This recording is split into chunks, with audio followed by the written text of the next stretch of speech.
Hey everybody, Dr. Greco here. Welcome to Ministry in a Minute. So we've been talking about the kingship of Jesus and why does it matter that he is the king? And today I want to talk about a simple concept, idol smashing. You see, in the Old Testament, there's this story where the Ark of the Covenant goes missing. The Philistines capture it and they put it in their temple. And when they wake up the next morning, the statue of their god Dagon is destroyed and then, is harmed, and then the next day it's injured even more. I believe the same thing happens in our lives because Christ is on the throne.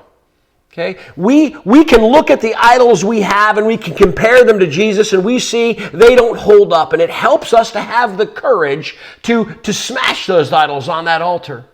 You know, Colossians chapter 3, verse 5 says, "Put to death, therefore, whatever belongs to your earthly nature, sexual immorality, impurity, lust, evil desires, and greed, which is idolatry."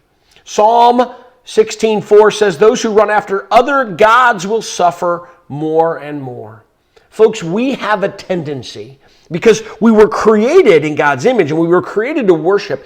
And now that we've fallen, we've got this hole inside of us that wants to worship.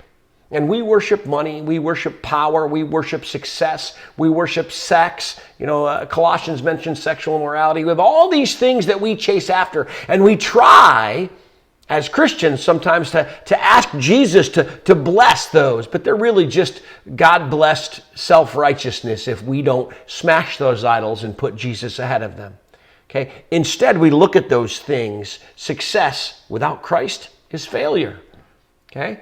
Joy without Jesus is temporal at best.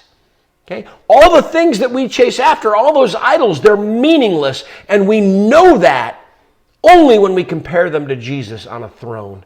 He is the king of our lives. Okay? So the kingship of Christ, it's about him being in charge of you and the world, but most importantly, it's about him being a picture of what you should be worshiping so that you know that the other things in your life that are idols have no value. We'll see you tomorrow for another Ministry in a Minute.